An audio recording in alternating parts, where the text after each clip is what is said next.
Hello, I'm Dr. Aaron McMichael from McMichael Chiropractic. Today we're going to be talking a little bit about posture and its effect on health, including longevity. Let's go ahead and jump in.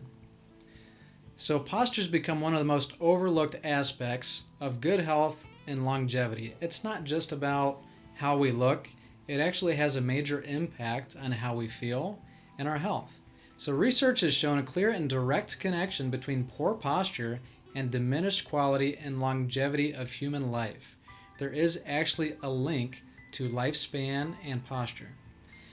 We also see spinal pain, headache, mood, blood pressure, pulse, and lung capacity are all among the functions most easily influenced by posture. So we'll be taking a deeper look into these things. Here's Jack LaLanne. Most don't realize he wasn't just a fitness guru, he was also a doctor of chiropractic, so he knew the importance of spinal health. He said, "You are only as young as your spine." Anterior head movement, that word anterior simply means forward. So as the head moves forward, all measures of health status are significantly reduced. Kaye, a director of the Department of Physical Medicine and Rehab at USC, concluded that forward head posture can add up to 30 pounds of abnormal leverage on the spine and can reduce lung capacity by as much as 30%. Imagine making your breathing harder by 30%, and then that can lead to cardiovascular disease. He also determined there's a relationship between forward head posture and the digestive system, as well as endorphin production, which has an effect on whether we feel good or not, affecting pain and the experience of pain. So that especially is something we see a lot with patients coming in our doors as they're dealing with different aches and pains, neck, back pain, headaches, things like that. So there are a number of links that they're finding through the research. So now imagine with me, your head is essentially a bowling ball.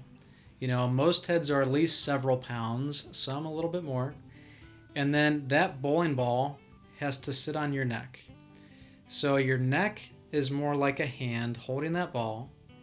And now imagine letting the bowling ball sit in the palm of your hand with your arm tucked tight into your body. So it's pretty easy to hold right there. But then slowly move that arm away from your body while continuing to palm the ball.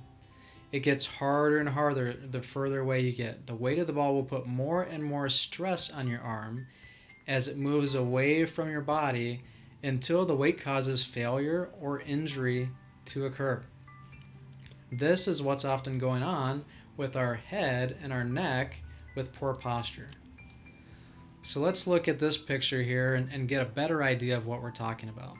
So another study looked at this and they said for every inch the head moves forward in posture, it increases the weight of the head on the neck by 10 pounds. So 10 pounds more stress for every inch. In the example here in the slide, a forward neck posture of 3 inches increases the weight of the head on the neck by 30 pounds, and the pressure put on the muscles increases 6 times.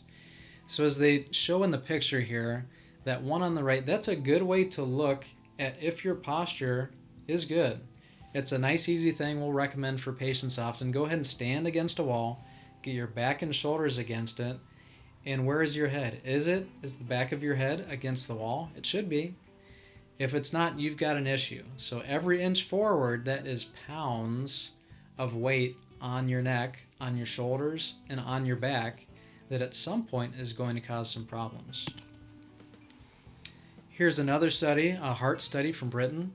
As part of this study, scientists found that men who lost 3 centimeters in height, not a whole lot, that's roughly an inch, a little bit more, were 64% more likely to die of a heart attack than those who lost less than 1 centimeter in height over the 20-year period of the study. And during that time, they lost on average between 1 and 2 centimeters. So there can be different reasons for a height loss, including some disc issues, but the majority of the issue tends to be poor posture as we allow the head to go forward, shoulders to slump, and then that upper back to curl forward as well. They noted that height loss was associated with a 42% increased risk of heart attacks, even in men with no history of cardiovascular disease. So that is a significant negative effect correlated to poor posture. Mood is something else that is directly linked to posture. So our posture equals our emotional state. With this one, I always picture Charlie Brown. He always had his bad days. Not everything went right for him, and those shoulders would slump, that head would go forward, and he wouldn't be feeling so good. It is hard to have a good mood and feel great about your day when you've got those shoulders down and head down. That posture has a direct impact on our emotional state, and there's also a cycle there, so that emotional state will also cause poor posture. So we have to break that cycle. We have to lift those shoulders, lift that head, bring it back, open things up. We're going to feel better just by doing that. Yoga gurus have long said that it is impossible to be depressed with your arms open. So raise those arms. If you're not feeling good, raise them up. Open the arms, head back, look up to the sky. Just by improving your posture like that, you're going to improve your mood. You're going to feel better within seconds. So posture and life expectancy. A group of scientists led by Dr. Cato wanted to see if there was any correlation between postural distortion and a person's health. So they started with the biggest health problem of all, death. Can't get much worse than that. So they looked at, was there any correlation between a person having a hyperkyphosis, that means that back is really hunched forward, and having a decreased life expectancy? What do you think they found? It was quite interesting. So Dr. Cato reported that persons with that hunched over posture, that hyperkyphosis, were 2 times more likely to die from pulmonary causes. They're also 2.4 times more likely to die from cardiovascular disease than those without poor posture.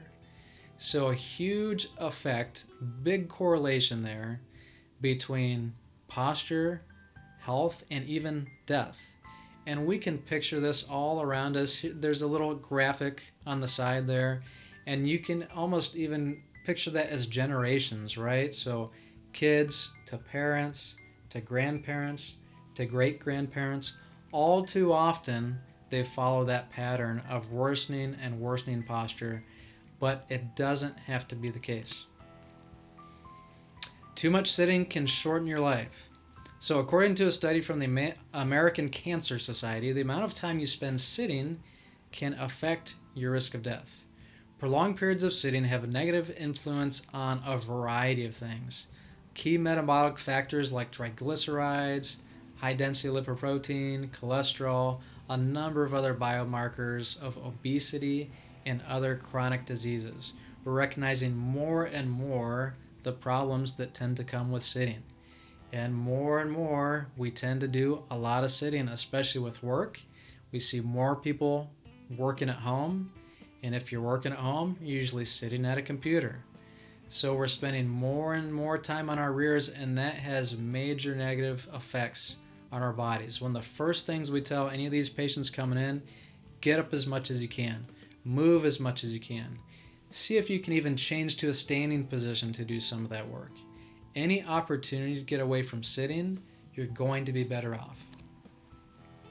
To live a long, active, energetic life, few things matter more than posture. Here's a quote here: movement becomes habit, which becomes posture, which becomes structure. And it really is all about habits. You have to start getting that voice in your head that reminds you, straighten up, head back, shoulders back. Posture is not the hardest thing in the world.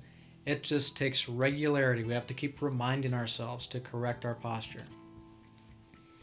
Postural assessment is key. So postural assessment and correction is the key in the majority of non-traumatic neck pain. We see a lot of patients coming in after various injuries, falls, auto injuries, whatever they may be. But we also see a lot of patients coming in with no history of trauma. And 9 times out of 10, if there was no accident that they can think of, they don't know what caused their pain, it's related to poor posture. It's not uncommon to observe 2 inches of anterior head placement in new patients.